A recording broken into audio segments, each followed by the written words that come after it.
Aaron Angel, Here. Scott Conlon, Here. Thomas Davis is not here, Sam Moody, Here virtually. Adam O'Roy, Here. Nicholas Avella, Here. Brandy Reyes, Here. and Council Liaison Sean McCoy. Present. Okay, fantastic.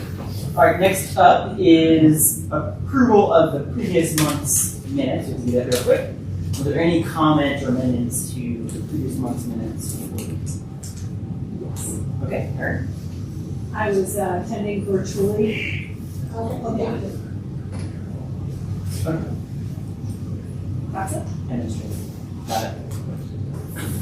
Any other? Is there a motion to approve the previous month's minutes as amended? I move to approve the previous month's minutes as amended. Fantastic. Second, thanks.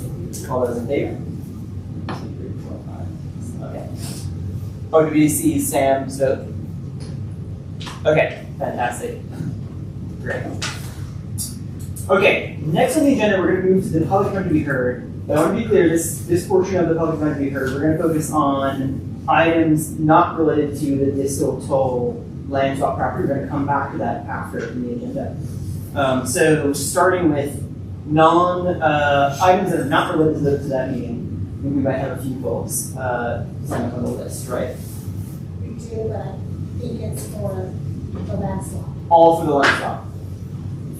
None for non-land swap. Okay. Yeah. That's totally fine. So if there's no public comment to be heard for items outside of the hearing today, then we can keep on moving on. Correct. Okay. All right. No old business for this month, so that means that we can go straight into new business, which is the public hearing on this whole distal land swap. And we're going to start off. City staff is put together an next presentation for us. We're going to go to the review some of those. And please, Dave. Before we start that, if I could just kind of help prep, David Bell, Director of Parks and Natural Resources, and just wanted to help the board and the public here try to make this as efficient as possible, make sure the board can, the chair can make this direction we want to after this meeting, after this hearing. But last month, we heard from the public that there is definitely some desire to have more time for the board to hear all the facts and take the time they need to do this. Staff has heard that, and we want to make sure that the board understands that we've kept the meeting open for next month too. So your decision tonight can be to decide on this, or if you decide you want more time to move it into next month, you can do that. But that'll be up to you as the board to decide how you want to move forward with that. And in the presentation tonight, just wanted to ask the board again if they would like maybe set some ground rules, if they want people to ask questions during the presentation, or if they would like to kind of hold those questions until after the presentation. I recommend that we hold questions until after, so we have, if there's any quick factual questions that we can answer on the spot, but otherwise, let's hold the discussion until after the presentation. What's our time frame for work? We will have, we're going to do the presentation from city staff first, and then each people will have 3 minutes. Lucy time I will do my best to manage time, You and want me to, I have a watch and you're one. you're just deeper on. No. You all are as important. I can. We're going to manage the time. Thank you for pointing out. I'm just saying that maybe at 30 seconds to go, just raise a sheet of paper or something like that. So Yeah. 30-second warning. Okay, that's fair. I will. Thank you, David. Great. Okay, with that. Who's presenting? I think so. First thing I report. Good evening, Chair, members of the board. I'm Chris Huffer. I'm the Assistant Director of Water and Waste. And tonight with me are Jim Crick, our assistant manager. Thank you. As well as Danielle Cassidy, our open space manager. Then we have 2 other people with us. Dave Hornbacher is with us too. He's the Assistant City Manager. And tonight we will be giving you a presentation regarding 2 properties that the city owns, and we're proposing an exchange of open space to the utilities and public works. So with that, we'll try and start. Just a wake up sometimes. Yeah.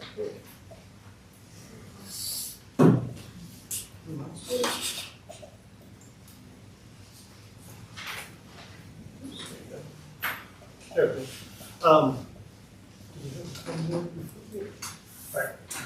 So the purpose of tonight's meeting, like I said, we'll consider an exchange of properties. We'll present this to you under the evaluation of the municipal code. And as David had mentioned, our next steps are to make a recommendation to the city council. But if you so choose tonight that we need another meeting to bring additional information, that is your prerogative too. So we want to make sure to point that out. So when the city's considering exchanges, we have several different things that we're looking at. Tonight, obviously, we're looking at this through the lens of open space, Parks and Rec. But as the city, we need to make sure that we are utilizing all the property that the city owns to its highest and best value. But as we walk through these goals here, we also have to complete our exchange in a way that meets the city code, as I mentioned before. But we also want to engage the public. So we want to make sure that everybody understands that tonight is the first public hearing on this for the board to hear. And then we will also take your recommendation to City Council, which will also be another public hearing. As I said, the city is looking to optimize the value and utilization of our property that we own. And it's owned by a variety of different funds. When you purchase property, it can be purchased by open space dollars, it can be purchased by water or sewer or other enterprise funds. And because of that, we need to ensure that no fund or part of the city is unduly burdened by an exchange of this sort. There are rules and regulations just as for open space. There are also for the enterprise funds that one fund cannot unduly subsidize another one. And then last on this slide, what we're looking at is some of the impetus for why we're bringing this now. There is an opportunity to look for property, city-owned property, that we could partner with the county on doing a compost facility. So the Longmont Municipal Code, or LMC, gives us the ability to look at how we utilize our property.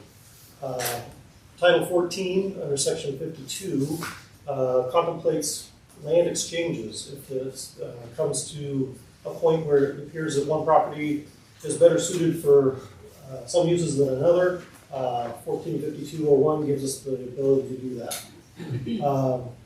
The bottom portion of the slide here, 1452.030, talks about what do we need to consider when we do a land exchange specifically for open space. And when we exchange city property for city property, we need to make sure that the value of the land to be obtained in the exchange is equivalent. And that equivalency needs to take into account the size of the parcel, so whether it's acre per acre, and then also the ecological value of those parcels. And a second item there too is whether the obtained parcel would better meet the purposes of open space program than the current parcel that is designated open space. So the properties we're looking at tonight are located in the southeast portion of the city. They are east of County Line Road and north of Long County Road 20 and a half. As you can see from this map, there are in proximity of the city limits. That's the green crosshatched areas there are the city limits. But there are some also showing that there are properties that the city may not own, but we have interest in, usually through conservation easement. We'll look more closely at those properties that are surrounding us. The other thing to notice here too is that the distal property is the northern boundary is coincident with the city limits right now, so the properties around distal have been annexed to the city. The toll property sits across the Boulder Creek and is not immediately adjacent to the city boundary. Here we go. Just as a little bit of a background, in 1994 and 95, what is now Wholesome was Aggregate Industries, and it's gone through several different names.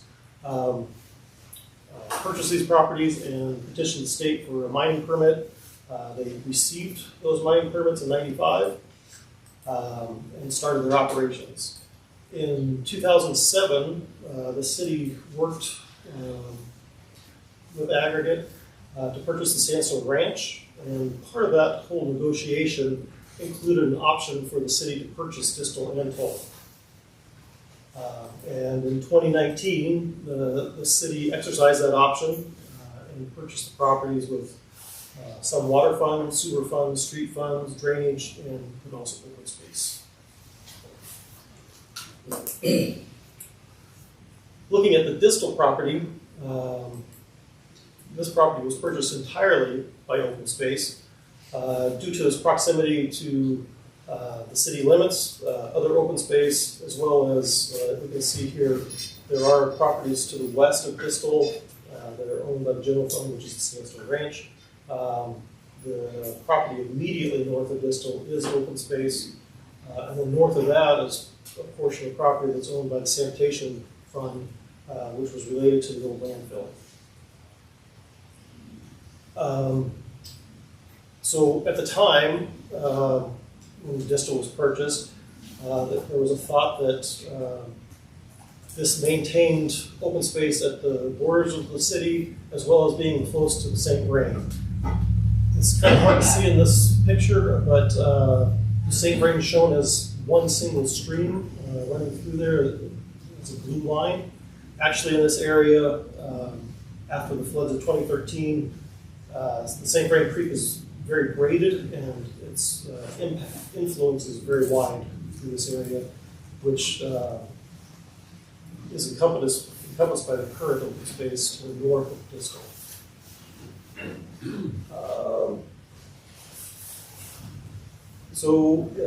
The city purchased the property. We also entered into a lease with Wholesome. That lease has an expiration of in 2033. The city is in conversations with Wholesome regarding the property, and then they may be requesting an extension to the 2033 date as well. It's good to note that most of the industrial activities on this site are on the southern portion of the property. And we'll flip to the next one. It gives us a little different look at the site. You can see that it does show conveyors as well as stockpiles of raw materials as well as processed materials. So on this site right now, they're crushing rock, they're sorting it, screening it, washing it, stockpiling it, and then selling the finished product. They also have, as you can see, a dark spot that's a little south of the pond and west that is asphalt recycling. So all they do there is grind it to use as what we call G-lanes.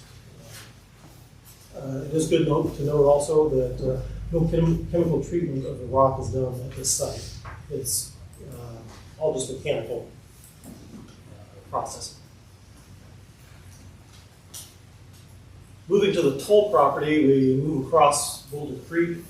Open space funds purchased about a 450 to 500 foot wide tract of land adjacent to Boulder Creek that turns out to be about 33 acres. That was intended to protect that riparian corridor, as well as provide for some transition zones to whatever else was happening on the property. Open space purchased also the northern 40 acres, which is not immediately adjacent to, but close to Boulder Creek as it flows to the north, with the intent that at some time, if the private property owner was willing and we were able, that we might purchase that corridor as well to continue and protect Boulder Creek all the way from 20 and a half up to Highway 19. The other area is purchased by the Utility and Public Works Funds. It's about 140 acres. In this was purchased, there were operational needs, but nothing that was specific at the time. There are several ideas of what could happen out there, but the immediate need was for an area to fill using the clean fill that we generate from water line breaks, street construction, other projects in the city. But any other potential use out there was considered to be something in probably the 10 to 15 year time frame. I think you're having a hard time with that. Can you just a little louder? Oh, yeah, certainly. Sorry. Let's see. And as we've talked about before, there is a potential for a compost facility in this area.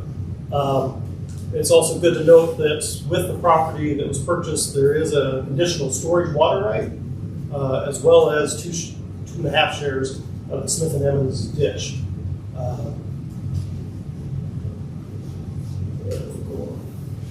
Looking a little closer at the Toll property, this is an aerial photo that was taken within the last few months. You can see that the site was mined with multiple different cells. So Wholesome has worked their way across the property over the years. And these different cells, some of them have been backfilled, but not completely.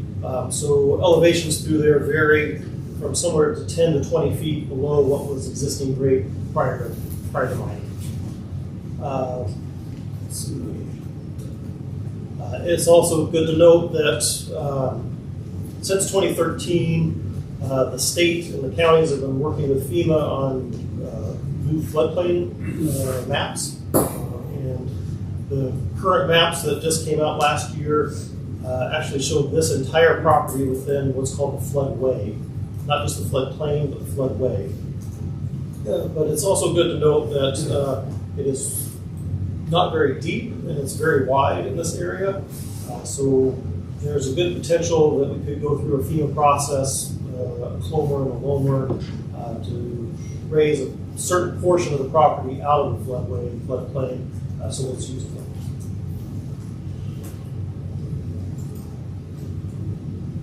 So, like I said before, when the properties were originally purchased, or specifically Toll, there were not any immediate needs for the operations group, and for open space purposes, we were waiting for the area to finish being mined, and we worked with Wholesome for the reclamation.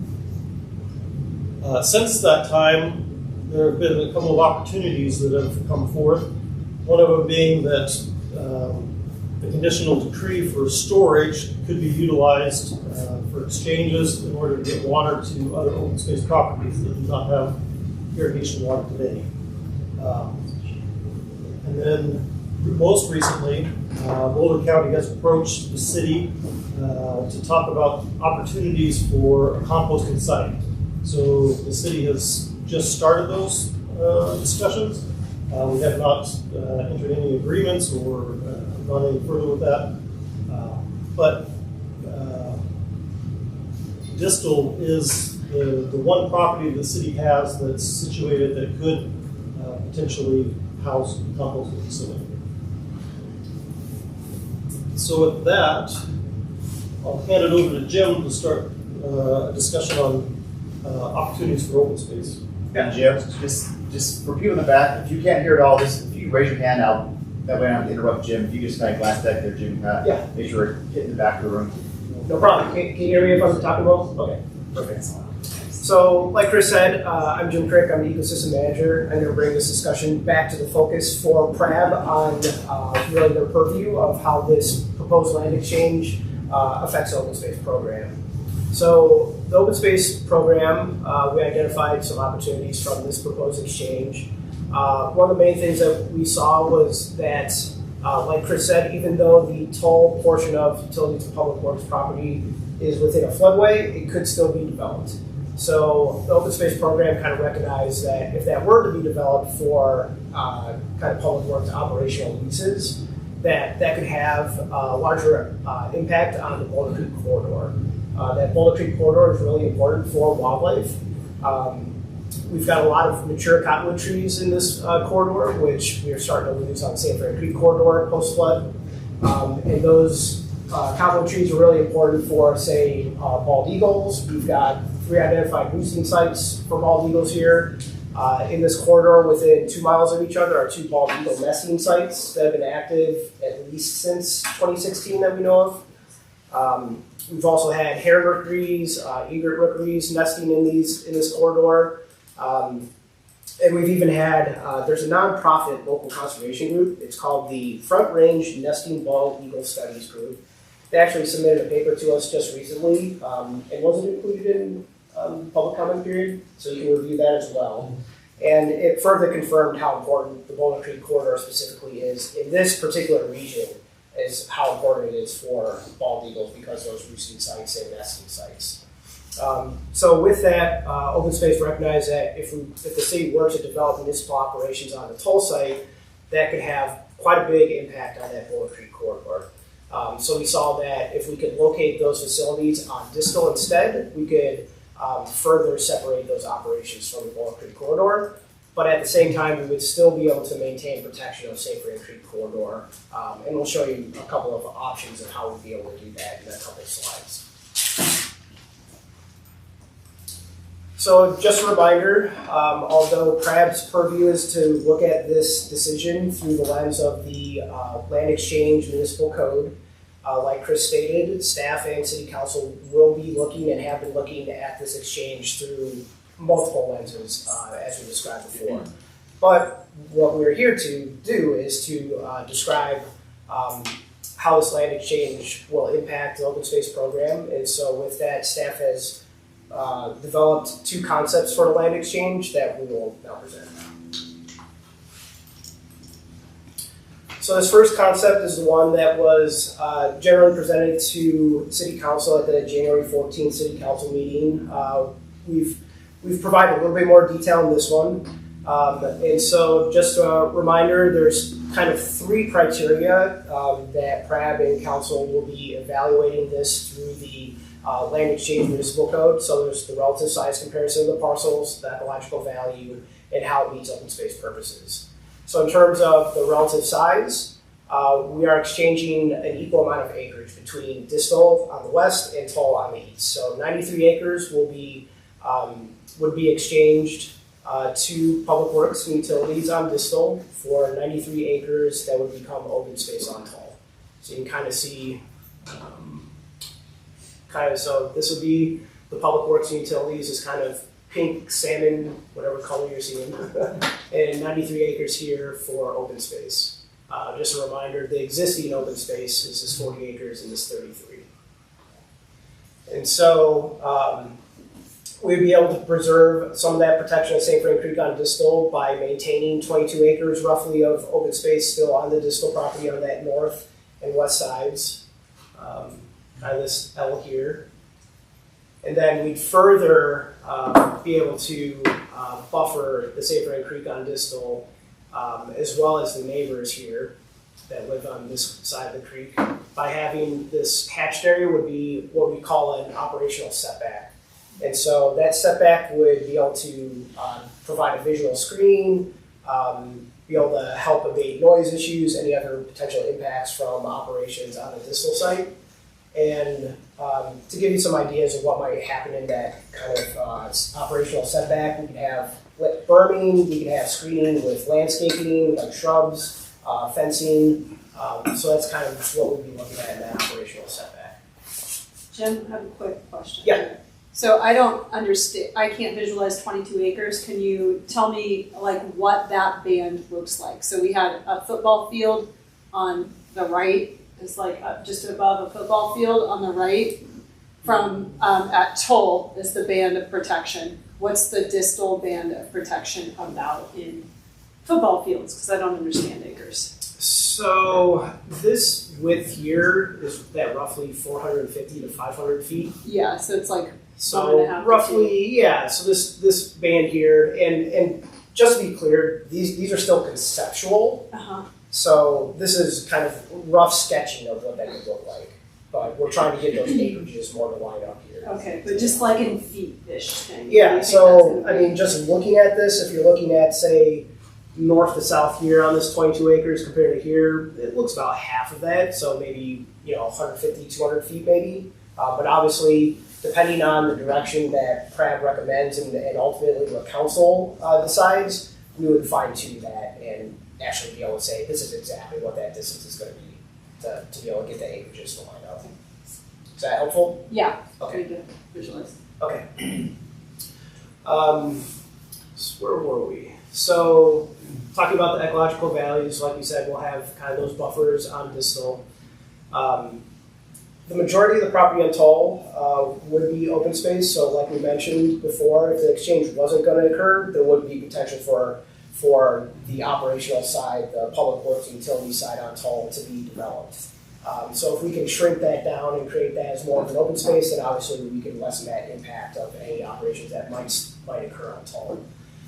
So to see that there's still 48 acres remaining on the Toll site, we have heard certainly from the public that there is concern that 48 acres would still need to be filled and would be used for a clean fill to bring that up to grade.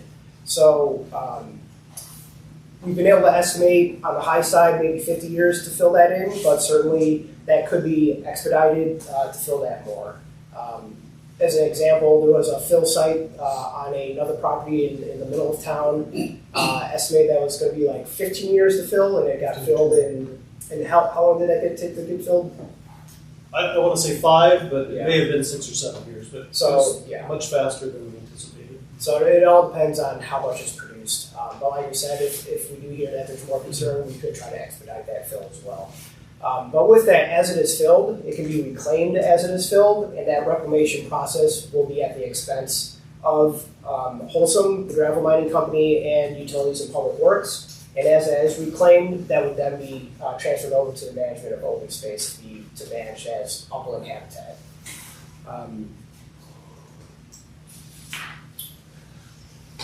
And then as far as other open space purposes, one of the major advantages of having open space on the Toll property, or more open space on the Toll property, is that the open space program recognizes that we have a shortage of water for open space properties, particularly agricultural properties. We have one property in particular that doesn't actually have water for those agricultural operations, and so there's nothing secure.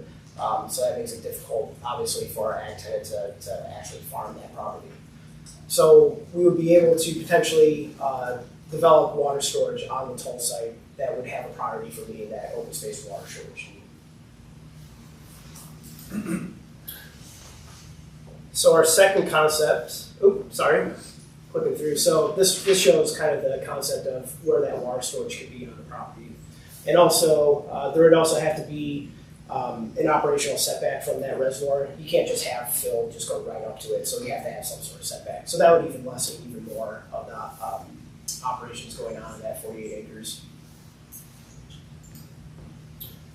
So the second concept is one that we're actually calling our preferred option for that staff developed.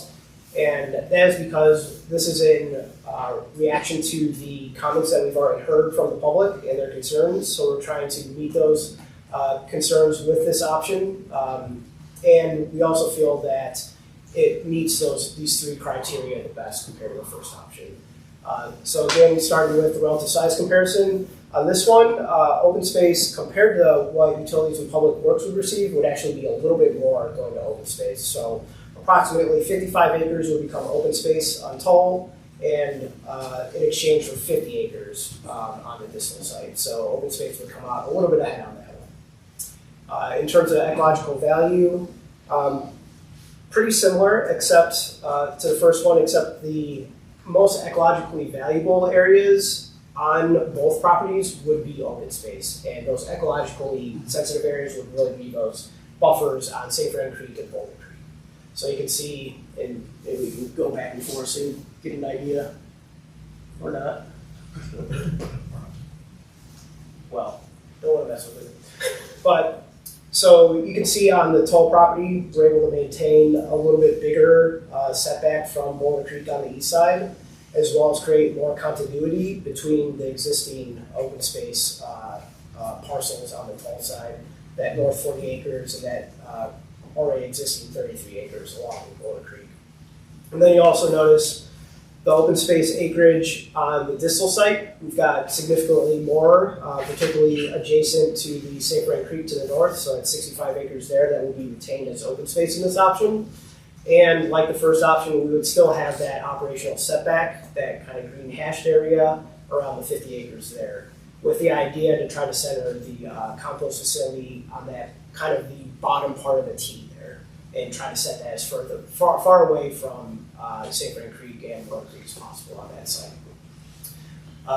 And with this one too, we would have the possibility of doing the water storage to be able to make up the shortage in the open space water for agricultural properties.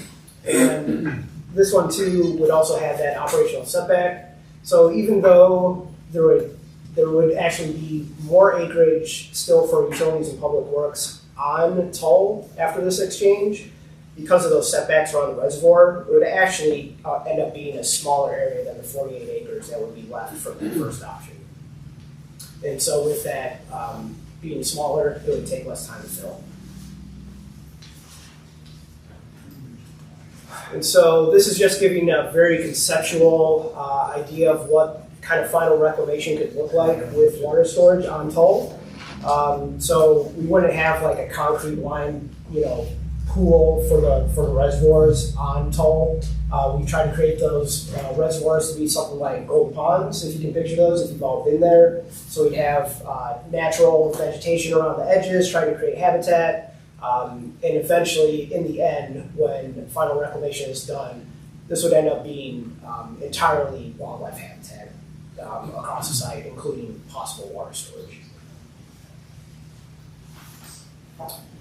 So just in summary, what PRAB is here to discuss is really the land exchange disposition municipal code. And with that, PRAB will be deciding whether to continue the public hearing if you feel like there needs to be more time for discussion to the next PRAB meeting, or if PRAB feels like they're ready, they can make that recommendation to council tonight. So, I think we are then ready for questions. Great, thank you Dan and Chris. We're going to keep it brief, short, factual questions now, and then we're going to move into the public comment section. Anything from the board real quick? Factual questions about covered. Also Sam too. Can you hear me? I just have a quick question. On the distal property, you have those setbacks, but they still look they're close to Boulder Creek line, eastern side of that, I think like a T. Basically, is there no way to consider further setbacks from the creek from here? Yeah, so that property, let's see if we can get this to actually work.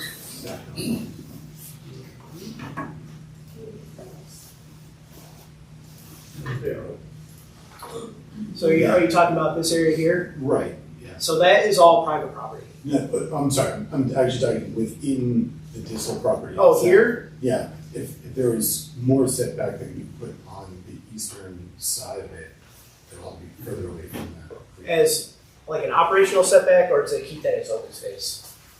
As either or. Either or? Yeah. I was wondering if there was, some particular need that's why you addressed it that way.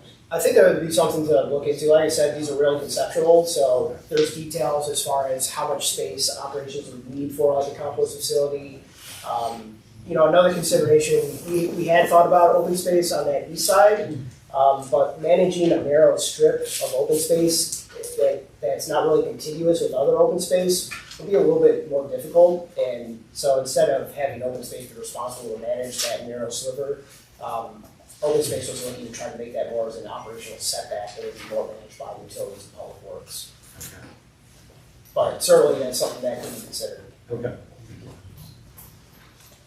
Any more from the board?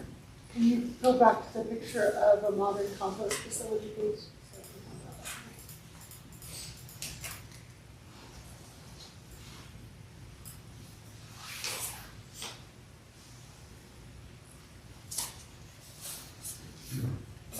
Okay, great. All right, let's move into public comment.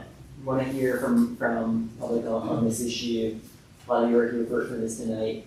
We're gonna have about 3 minutes for each person to share.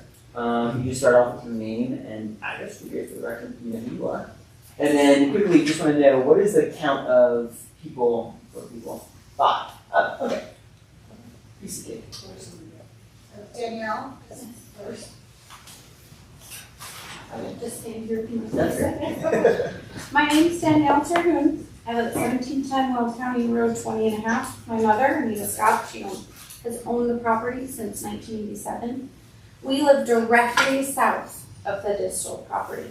So I'm here tonight to ask you to vote no on the proposed change to the distal and toll properties. There's a few points for you to consider, that there are a total of 14 homes directly south of distal and nestled between distal and toll properties, and it is the most densely populated area on Wells County Road 20 and a half. This proposed change will affect people and our quality of life, not to mention our property values.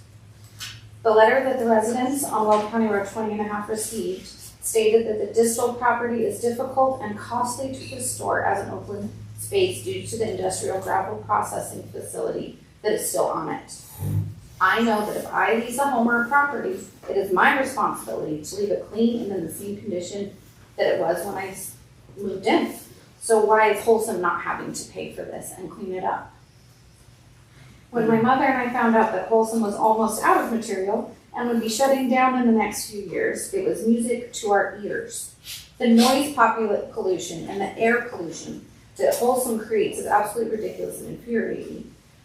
We all live outside of the city to have peace and quiet, and we don't get that. Currently, we cannot even sit on our back porch and have a conversation without having to stop and wait for trucks to go by so that we can finish the conversation. We've been told that if the proposal is approved, we will have less noise and trucks than we have now, but I don't see how that's possible if the Recycle and Compost Center will service the entire Boulder County that is ever growing. Every single recycle truck plus all of the public drop-off will only amount to more traffic. We are asking that you please give our peace back to us and not condemn us to more noise, exhaust, and trash pollution. Which brings me to the next point. We get very high winds that mostly come from the west and northwest. So when those 30 to 50 mile an hour winds kick up, all of the loose recycling and compost is just going to blow right into all of our front yards. So who is going to be responsible for cleaning that up? Not to mention the smell and the exhaust from all of the trucks. It's pollution on top of pollution on top of pollution for us, and our quality of life and property values sink. What confuses me the most too about this is Boulder County wants to use this in Weld County. Why is it not being a facility found in Boulder County for recycle and compost? The distal and toll properties are just voted on to be made open space. So why a few months later are we trying to change it? So I'm just asking you, please leave open space, open space. Thank you. Just for the next few years, I'll give you a turn to take a warning like that. Did you see me hit with that? I didn't. You saw it? You're on it? I'm sorry. I saw it. She was right at 3 minutes too. Nicely done. Really good design. Okay, number 2. Dan Wolford? Dan. My name is Dan Wolford. I live at 1850 3rd Avenue. I've been a Longmont resident since 1987. I have somewhat of a vested interest in the open space program, as I was a park board member in the late 90s, this past century. It got the initial open space sales tax on the ballot and passed in 2000. I worked very diligently with a number of other folks here this past year for the permanent extension of the open space sales tax. So a couple questions and insight, I guess, from my perspective. I was very involved in these acquisitions in 2019. Looking at this project, there are many, many moving parts that a lot of questions have not been answered.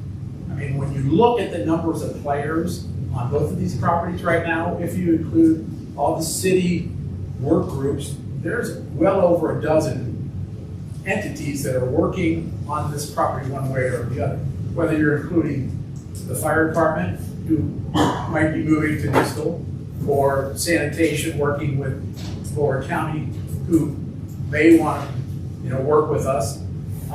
Just a wide variety, and I guess my big question is, why are we in such a big hurry to do this?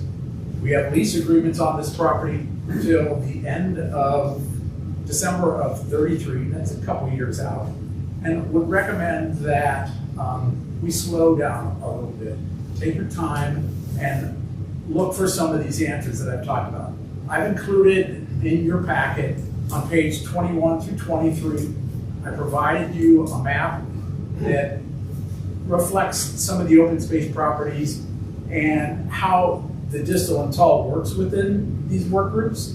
So I would suggest that you take a look at the questions that I've raised, and if you decide to move forward, there's a second page, there's a bunch of recommendations, including additional land acquisition around this area that would be, I believe, would be very helpful in the operations of a compost facility as well as further expansion of the open space program. So with that, I'm just going to leave it like that. You guys are very capable of reading my questions, and I'm happy to be a resource at any time for this because I do have the background. The other question I have is, I have a couple questions of Jim from the presentation, but I don't want that to take distract from me. And I'm just curious from a crowd perspective, how might that work? So the procedural question about the couple of options that were presented here, and from an operational perspective. So. Okay. I'm not sure if I have a great answer for you on that. Just I think we'll share some, finish the public comment portion and talk about options. Sounds good, thank you. Thank you. Paul Schreiber? Appreciate everybody that's here tonight and the opportunity to be able to speak. And I know your time is, you spend a lot of time in this, and probably your salaries aren't very good doing this. But anyway, thank you. But I'm 1260 County Road 20.5, so I'm just across the road. And I think everything has almost been said, so I'm not going to waste a lot of time on that. But our road, Well County Road 20.5, is a disaster. The traffic there is absolutely horrible, and to put more traffic on that road is absolutely a huge mistake. I worry also that this is a gravel pit. Gravel pits are known with the water to move through them very easily, and I'm really concerned about the ditches and the canals that run through there and how the water is going to travel from there to Boulder Creek especially. Also, we actually call compost. We do a lot of it for our farm. We farm there for my whole, I've lived in that property my whole life, which is a long time, you probably tell. We've hauled compost for a number of years. And if you show a modern compost facility, the ones that I see don't come anywhere close to that. There's trash for miles. There's tall fences that are very unattractive. And I think you really ought to consider where this facility goes. And to back up the other part of this, my one that bothers me the most, that we're in Weld County hosting a compost facility to take care of Boulder County that rejected one a couple of years ago. And it's like, there's a gravel pit just west of us that might be another opportunity down the road that you could be enough area to put a compost facility, and it's actually in Boulder County. So again, thank you. And that's, my one question, do you guys all get copies of the email comments? Okay, so I'm holding 3 of them in my hand, and I'm just hoping that you got a chance to put it all. So, we have documents. Thank you. Sherry? Yeah, before I started last month, and the other time I was here, they said 3 to 5 minutes, so mine is 3 minutes, 30 seconds, so I'll talk fast. Sherry Malloy, 1632 Sherman Way, Longmont resident since 1986, and active community member and open space advocate. I'm also a huge zero waste volunteer and advocate who wholeheartedly believes we need compost infrastructure. I am not necessarily opposed to this land exchange nor the open space designation change. I am opposed to perhaps supporting this proposal as it currently stands. My comments for this meeting are on page 61 to 64 in your packet. I won't read the 4 pages now. I do want to stress that this proposal has many moving and overlapping parts, issues, players, and agendas. It is much more complicated than the January 14th council communication reflects. The proposal before you is a good start, needs a lot more input, planning, and specific content before supporting. Thank you for serving on this board and taking this opportunity or the support proposal seriously. This proposal, as currently written, places a huge unfair responsibility on you. You and all of us deserve a revised proposal with thorough planning, reflecting new information we have presented tonight. At the January 14th City Council meeting, our city manager promised to make open space whole as a result of this proposal and designation change. Some of our group, Longmont Friends of Open Space, met with Harold Dominguez last Wednesday, February 5th. Harold generously gave us 2 hours of his time to discuss many of our concerns and questions. He acknowledged the concerns raised by open space, wildlife advocates, and neighbors, and saying they've been heard. Tonight's concept 2 clearly shows that. Very encouraging. For our first question, what's the rush? Harold assured us that there's absolutely no rush, that he didn't anticipate Crab would make a decision at tonight's meeting. He said moving the recycling center to Disco was probably not a good idea and probably would not happen. He said he also suggested no more than 50 acres of Disco would be used for the compost and or city operations, and the remainder of Disco would be open space constitute. Regarding what operations the city might want to locate at Disco, he assured us it would be nothing too intensive.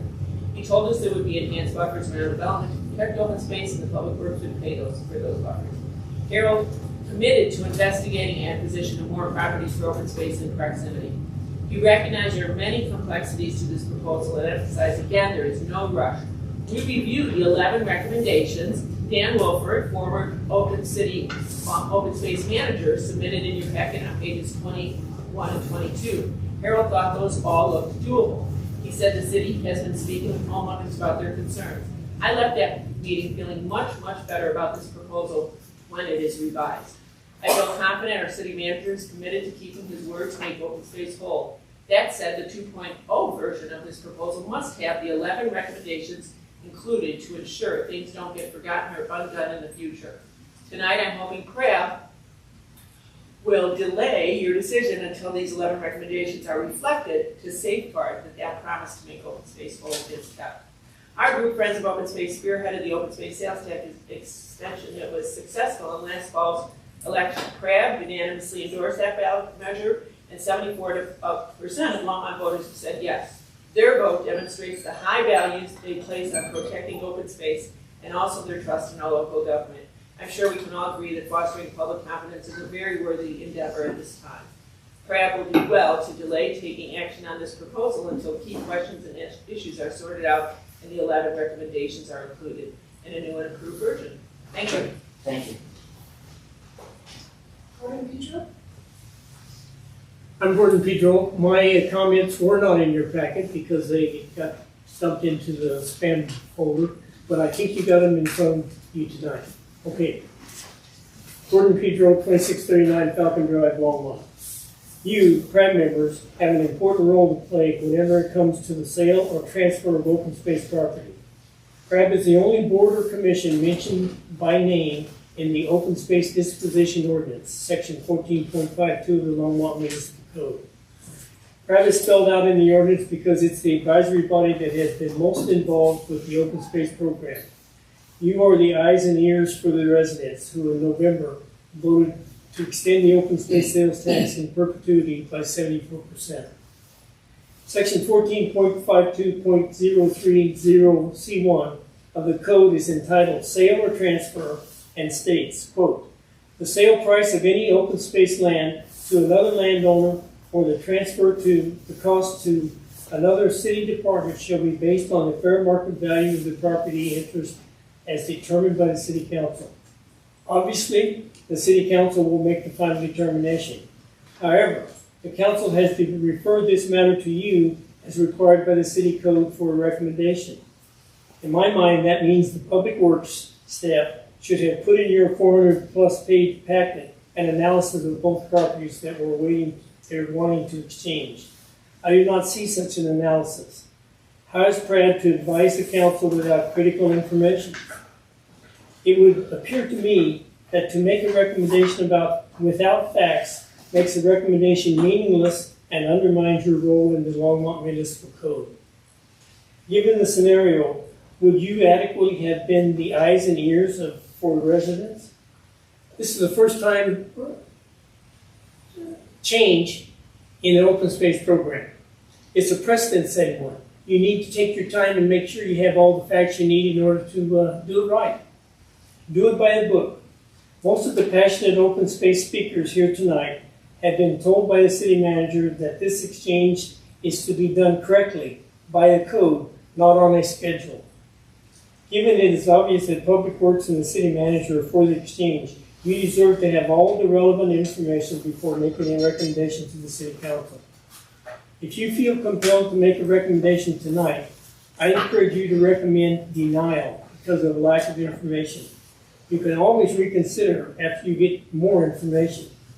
Denial will challenge everyone to do complete staff work, which has not been done up to this point. Thank you. You have one more minute. Yes. Ruby wants to speak. Oh, okay, great. Hi, Ruby. Can you hear us?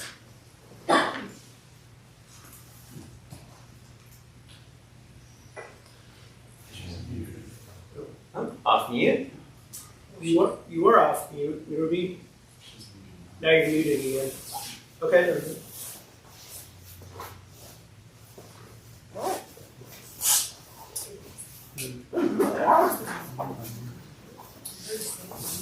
Yeah, Sam was talking earlier. So if nothing else, I can put it on my microphone or on my speaker. Yeah, Should I just do that? I think so. Does that work? And then do that.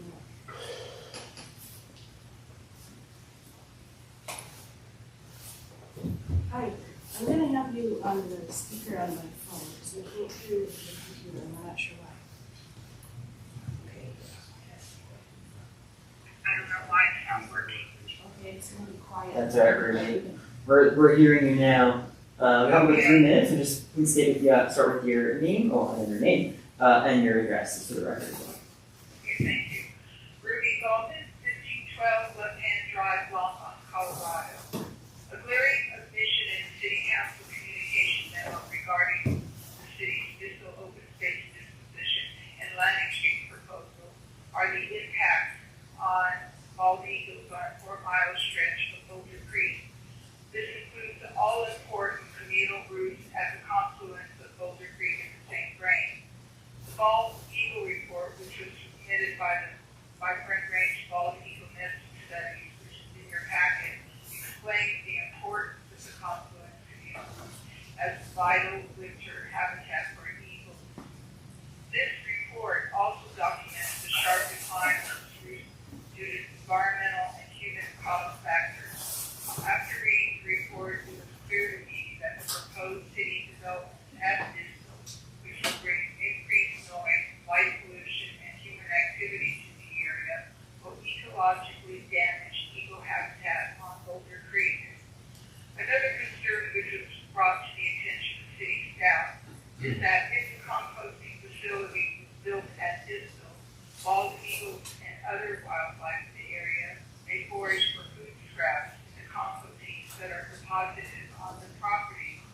It's my understanding the facility will be enclosed but dropped off pre-processed compost piles will be outside. We shouldn't let our eagles become compost scavengers.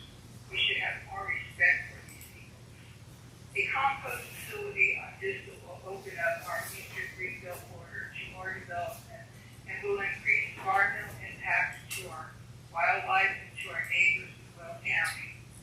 Boulder County and Longmont should move the compost facility location to a 10 to 20 acre property in Boulder County, not in Weld County. Boulder County residents are the ones who will generate the compost waste, so we should take responsibility for our waste and find a place in our own county to process it. Finally, as a Native American, as a Navajo, I highly respect bald eagles.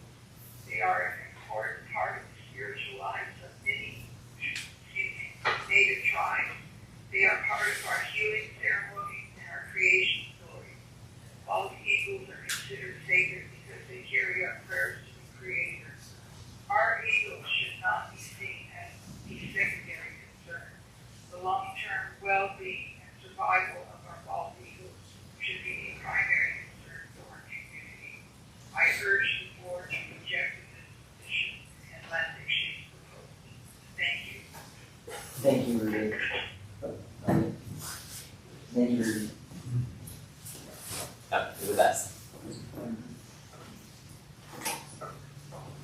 We have one more?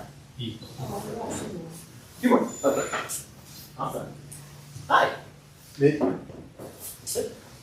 My name's Ethan R. Green. I live in Longmont. I've heard no discussion tonight of the environmental site assessment from 2019 that found toxic contamination on site. And so that raises the question, what are you hiding? The Phase 1 ESA conducted by Terracon provided alarming evidence of contamination and environmental hazards that the report itself recommended warrant further subsurface investigation, including the 12,000 gallon diesel above ground storage tank on site since 1991 was identified as a recognized environmental condition due to insufficient spill containment measures, posing a direct threat to soil and groundwater quality. The 500 gallon diesel above ground storage tank observed with stained soil and hydrocarbon odors indicating contamination and constitutes another recognized environmental condition. Past oil and gas activity on the site, including spills of produced water, was documented. The presence of numerous plugged and abandoned wells and associated historical spills heightens the risk of residual contamination. The site's stormwater and spill containment systems were found inadequate, amplifying the likelihood of contaminant migration to nearby water sources, including Boulder Creek and St. Vrain. The 2019 environmental site assessment strongly recommended further subsurface investigations to assess the extent of contamination in soil and groundwater. However, I've heard no evidence that indicates such investigation had been conducted. Without these critical assessments, the full scope of contamination remains unknown.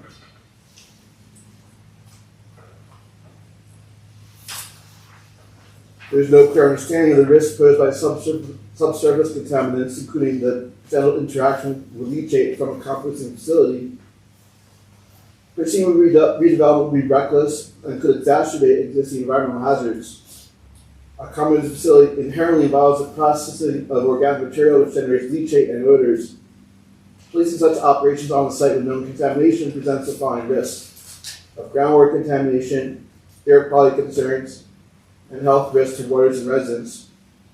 I've heard no discussion of the toxic release inventory reports that were filed with the EPA for 6 years, from 2002 to 2008, for benzopyrene and PACs. So clearly there's a need for comprehensive subsurface investigation, soil testing, water testing, phase 2 environmental study assessment, site assessment. When you look at the permitting for what's required for a composting facility, all this extra testing and engineering components to create a safe composting facility will probably cost upward of $500,000 to $1 million and require 2 to 3 years of extra permitting to build a contaminated site compared to a clean site. And I've done all that analysis. So it's obviously a really bad idea, and whoever thought of this and brought it forward should be fired. Thank you, Ian. Ethan. Ethan, right? Thank you. Okay. Are you all speaking? No. You have no more though. No more. Okay. Great. Thank you for everyone who spoke. Really appreciate your thoughts on this subject. So, addressing the board now. Hey guys. We have optioned, you've heard it a couple times, from city staff, also from the public, which is great. We are not in a position where we need to make a recommendation tonight to city council, but we can choose to do that if we feel like we are aligned on a decision for that. If we decide not to make a decision, we want more information, and it's acceptable. The way we'll handle that is we will not, we'll close public comment, but we will keep the hearing open so we can discuss it next month further. So let's get into the discussion here, and I know there's probably more detailed questions or more probably maybe reflections on some of what I said. We want to have any questions for city staff on what we've heard, any clarification on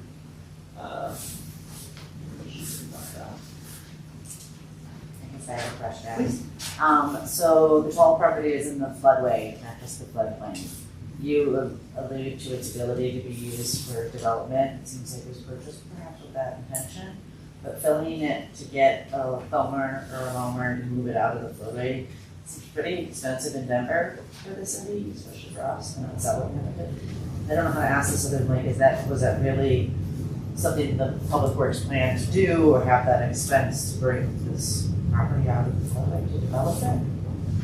So, to go back to 2019, the floodplain maps have not been released yet. And previously, the property was not in the floodway. Can you speak up? Thanks. Oh, sorry. So, in 2019, when we purchased the property, the new maps had not been issued by FEMA. And that the property was not, the majority of the property was not in the floodway or the floodplain. So there were areas that we could have done development without that.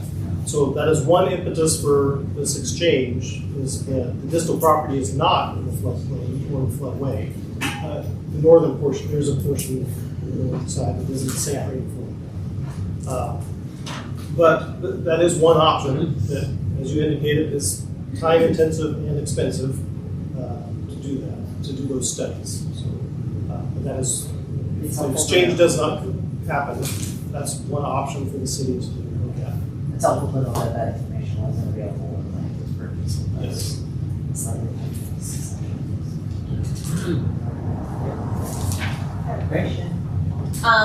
I think that you mentioned that Distal was an appropriate site for the compost facility, but not Toll. Why is that? I don't know if it was worded that way specifically, but really the idea, like Chris was just saying, if the land exchange doesn't occur, there's still that possibility that the Toll site that is currently public works and utilities property could still be developed for those sites. And so, from an ecological perspective, that impact of having those facilities put on the Toll utilities and public works properties would have bigger impact upon the Boulder Creek corridor, which, like we explained earlier, was really important for eagles and other wildlife, compared to if it were on the distal site where we could set that farther back from Boulder Creek. I was just thinking because it's also closer to a lot of houses and towns. Distal. I have a follow-up question. Well, unless someone else wants to ask this. What brought this proposal now with the lease still ending? So the main impetus for moving this forward was opportunities on the property. The main one being working with Boulder County for a regional composting facility. The county is working through a study right now. I tried to get a hold of them to see where they are in the study, but there wasn't even any information today. And it's my understanding that they were looking at other sites. Those other sites have a lot of cost associated with them. And that it's my understanding that this, when we do the land exchange, the distal site is probably the best suited and most likely to be developed for composting. Can you explain how that can be the case on the toxic site? I'm sorry, sir. I appreciate the question, but this is no longer a public comment period with the board. Thank you.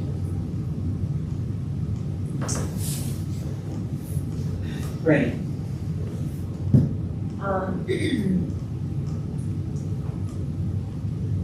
I mean, that answers my question somewhat, but I agree with the public that we should finish this decision. It's just All right. I mean, there's a lot. There's so much. I mean, it kind of sounds like a soft threat, of like, well, you don't do this exchange. We're going to just put it where there's flooding, and you know, you have nothing to do with that. Like that's sorry, I'm doing like that's just in my head. The voices in my head that talk to me it kind of sounds like a soft threat, and it also kind of sounds like we got to jump on this. Like, correct me if I'm wrong. We got to jump on this composting. Why do we didn't answer? why do we have to jump on composting right now? Like, why do we have to jump on that right now? They're still gonna like this later, or maybe they're gonna find a better spot. The county does have funding now that's available. That's a good answer. And as was mentioned previously, the county had tried a few years ago, failed to develop a composting site in Boulder County. But there is a need within the area for composting. It's hard to weigh one ecological piece with another, but composting does, or would allow us to divert many, many tons of waste that is now going to the landfill. So the city, looking overall, looking for what's best for the city, citizens in our community, that this is an opportunity that we could provide something that is not available anywhere right now. And then my next one is that it seems like there's a lot packaged with this, a lot more things that are packaged with this than, it's like what we all complain about happening in Washington, like let's vote on the one thing kind of thing. But it seems like there's a whole package, like we're talking fire, we're talking, like what is this? Like, do we need that's a whole different question. Do we need a fire training center right across from your house? Right? Like, when we already have one, and the county has an amazing one that we can just use, like, so good. But anyway, with that, like, there's just a lot packaged in there.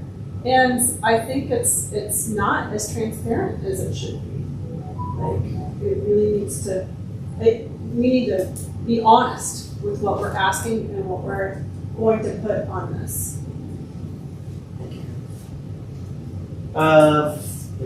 Scott? No, most of my questions were just asked, but on the same line, and I would like to see more from the Boulder County proposal, and what the timing is, because we're talking 8 years out, you're going to encumber funds with a site to determine probably, and we're only getting this information through discussion. It wasn't part of your presentation, so I feel it's a little disingenuous saying that we need to do that, and it's not part of the presentation. So I'd like to know that timing from with Boulder County's need versus closing the property in 8+ years from now to make it happen. So it seems we disconnect from me there. Can I piggyback on Sure, that? sure. I would also really like to see what other cities and areas were looked at as potential places for this composting facility, especially if there are some ecological issues in Bristol. I think that this could end up costing a lot more because composting facilities are supposed to be used to break down material and then hopefully utilize that to grow new food. And if we're gonna have stuff that is toxic or something like that, that's gonna be a much bigger cost long term. I also really worry about the smell and all the traffic and everything like that. So this modern composting looks really interesting, and I've never seen that before, and I wonder if there's any kind of ecological studies of a similar thing that you could send to us so that we can understand the impact of pollution, air pollution, groundwater. There are many, many studies out there. Right. What we're seeing there is the static air, static air road composting. Okay, could you repeat that? Because so I can understand what static year? Static air. I can't remember exactly what it's called, but we can get you the exact information on what's shown here. But there are many, many other processes that could be used. This is just one. Yeah. And I would like to say too that we are in the very, very preliminary stages with Boulder County. We do not have an agreement with them. We do not have anything right now other than discussions between people. So there's a lot of analysis that needs to be done. Even if we did the land swap, you may find that does not belong here. That's totally possible. But we'd also like to emphasize too that the distal site is industrial as it stands right now. It is intended to be reclaimed by Folsom. But there are other opportunities with the toll property that would seem that open space would be advantageous on the toll property more than it would be on the distal property. So regardless of whatever other opportunities or options may be out there, they don't exist today. And that the exchange on its own has some merit.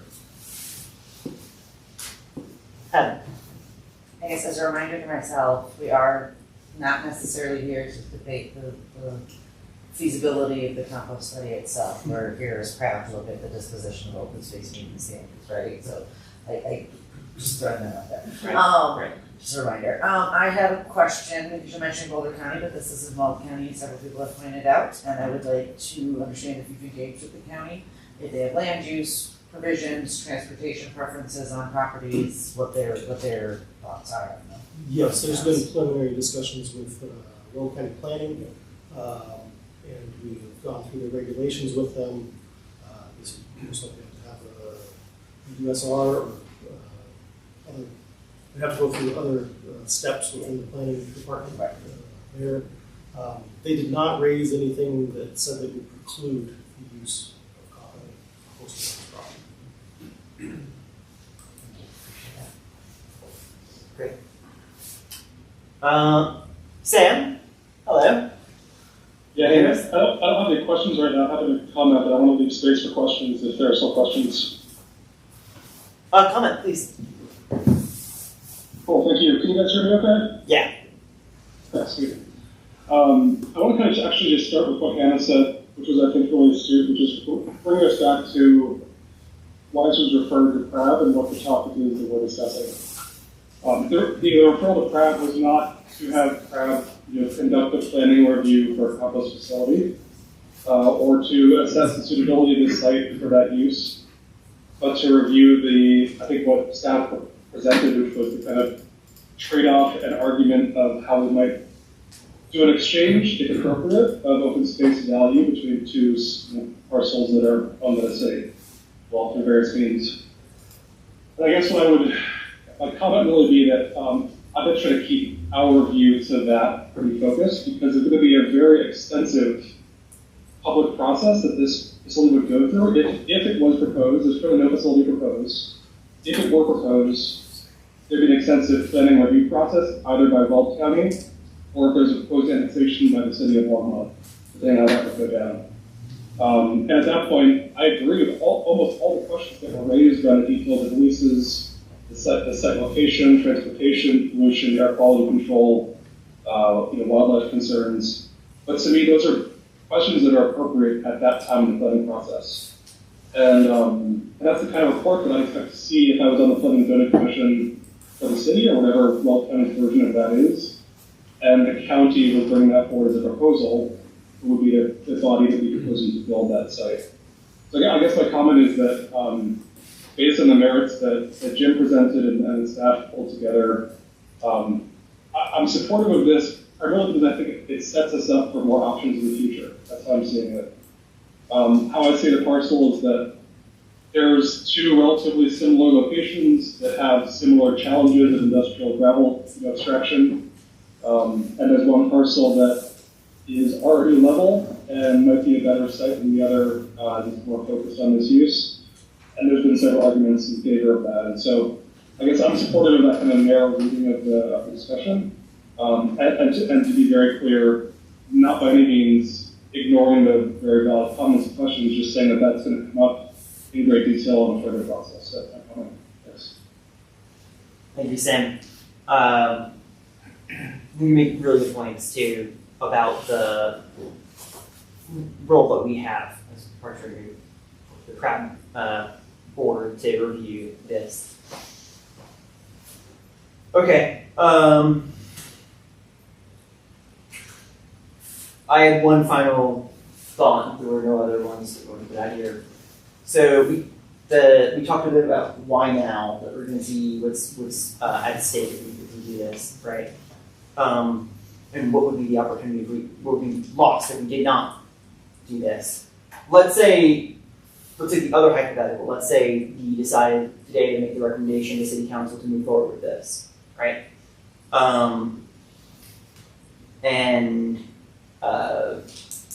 City Council decided to move forward as well. And then, for whatever reason, the composting facility fell through, or those plans. What then? Is that a one-way door that we can no longer go back through once we've done this line swap? Or do we still have options in front of us to reevaluate at that time? I'd like to ask city attorney. I don't think that there's any provisions that say you can't change after something. Yes, the Longmont Municipal Code steps remain the same regardless of the actions taking place earlier. So there's, of course, processes you have to go through that would make that hard, as it should be, but it's not completely irreversible, is what I'm hearing, right?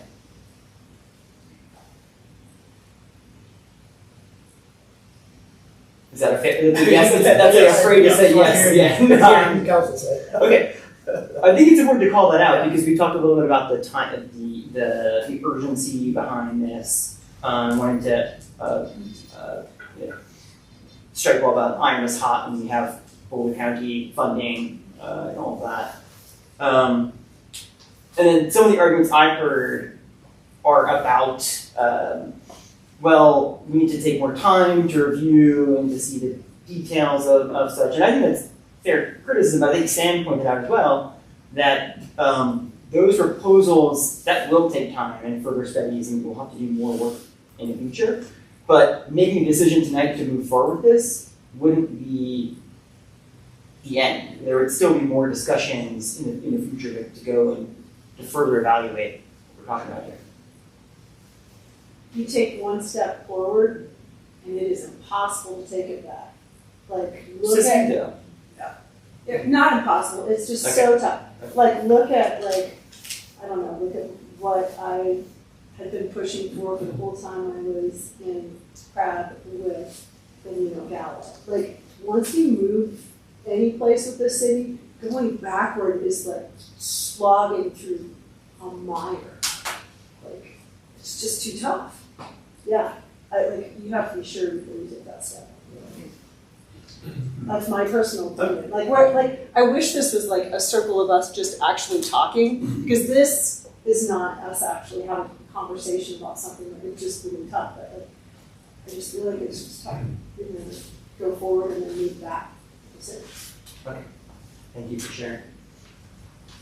All right. So I'm hearing different voices about where we stand on this. Does not seem like anyone is in a position to make a motion either direction or recommending yes or no for this. Make a motion. Any further comment, Nick? Sure, Lisa.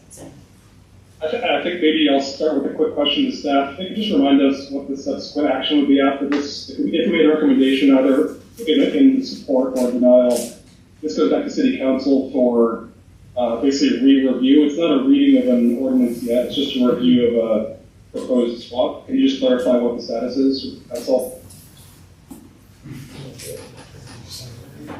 We're consulting legal. Well, the way that it's scheduled right now would be potentially at the end of March, this would go back to the City Council for first reading. Right. Of the ordinance. Yes, we actually have the next meeting too. That's further discussion. I don't know exactly how to origin that motion, but. You don't have to do a motion. You don't have to do no nothing. motion, right? It would There's go- nothing. Okay. Come back to this. Okay. The one thing I would ask though is if that seems like the route we're going to go, and that's acceptable to me.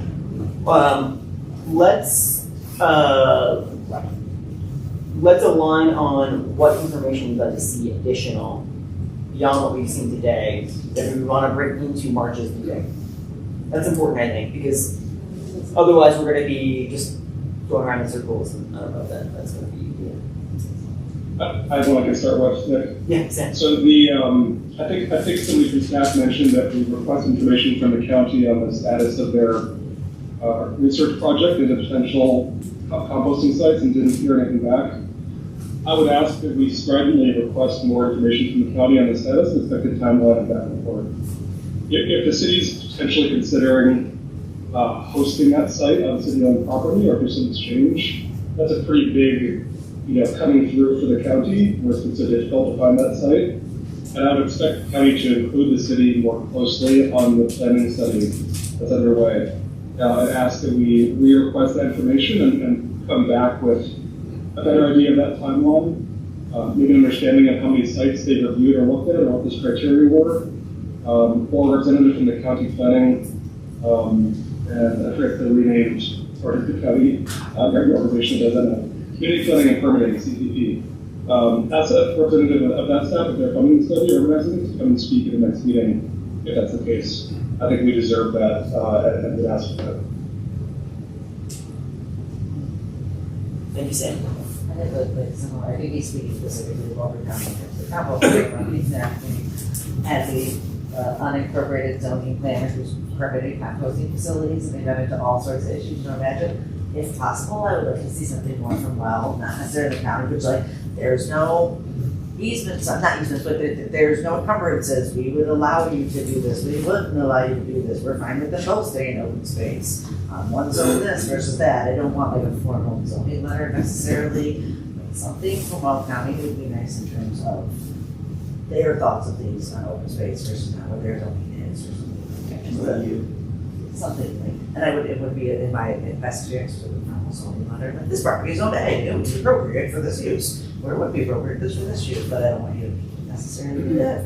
But something from the planning department that just says like, these are both okay as open space, or neither do ever be developed because we have them as OS, or there's a special, to the point of process, maybe helpful for everybody to know this would be, we're a conditional use permit, and that requires that we send out notice to everybody within 150 feet so they can go to a public hearing. Something that lays out their process, because again, we're just a small part of this. If they're, like he said, it's a USR permit, or whatever they call it, as soon as a special use permit, require public hearing, buffering, landscaping, all of that. So everybody can look at So along those sort of lines, we might find out from them that the composting is not an option there, but the fire training center would be more appropriate. So we might find that out. And so I think that's a great question to ask to our legal counsel and of course our staff in Weld County to see and of course Weld County to see what they're, to your point, what they're allowing us to do. They shouldn't have a great their process. This is easy what you want to do, but okay. I don't know exactly what the city has planned for this property. If I were to swap something for something, like I know that we're separate, but it's my benefit too. Like all this is my benefit. Like I want to stop climate change by having a composting facility. It really, really big jump. But I really want to know all the other. I want to know like how it laid out. This is what we're going to do with your open space. This is why you should switch it. Like fire training. That has never been official, fire training. You know what I mean? Like it's nothing official. Like what we would actually think we're going to do.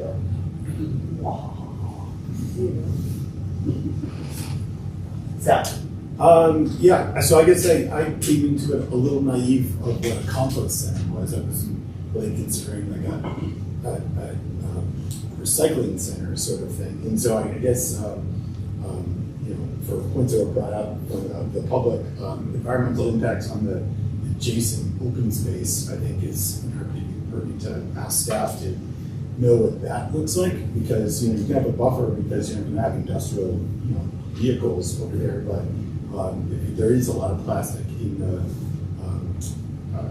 the composting, I don't want that on the rest of our open space that's to the west and north of Distill, for instance.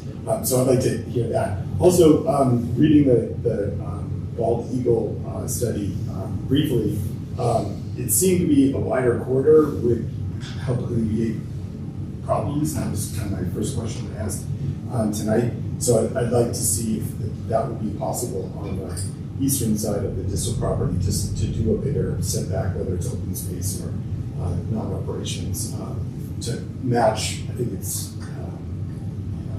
concept 2 sort of thing, so there's a bigger space in between. And if that would in fact positively impact quality of those, that would be great too.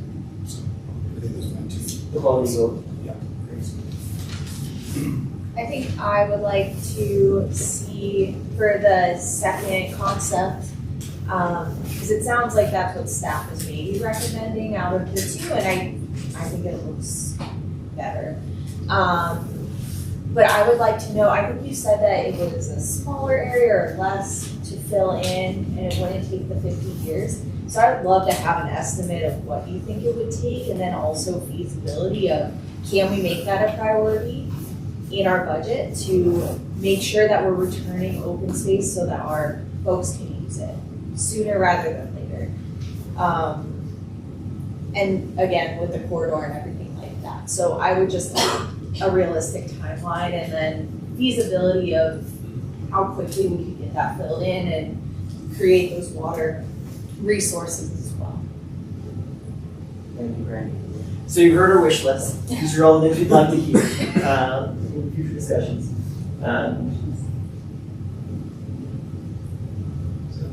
Do you have any wishes? That's okay. That's okay. Okay. Just want to make sure.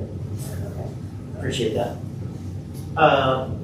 So if we're going to we've decided to close public comment, but continue the hearing through next month. And we hope they'd like to see what we just discussed on the docket. And Jeff. We'll need a motion for that. We will need a motion for that. Yes. Can you just clarify, is public allowed to come and talk about this again next meeting? So you're, okay, just wanted to make sure that you're not closing that. Absolutely. Okay, thanks. Just clarify. Every meeting will have a public comment. Cool. Yeah, Just wanted to yeah, and you're welcome to come back if every meeting. I'm not having anything to say, I'm just, yeah, for the, Yes, that's a good So on that, I want to clarify that the distal toll at longmontcolorado.gov email address will be open again in the same way that it was open for this first bit of the public hearing. So it was open and closed on the 4th, so 6 days before the hearing. So we can do the same, have it close on March 4th. So between now and March 4th, if people want to do written comments, that will publish again. Yes. We can use that same address. The address is distal, DISTEL, toll, TULL, so that's all one word, distal toll, at longmontcolorado.gov. All lowercase, all one word. It's Longmont CO or Longmont? It's all spelled out. Okay. Longmont, Colorado, all lowercase, all spelled Yeah, out. you all want it. .gov. Okay.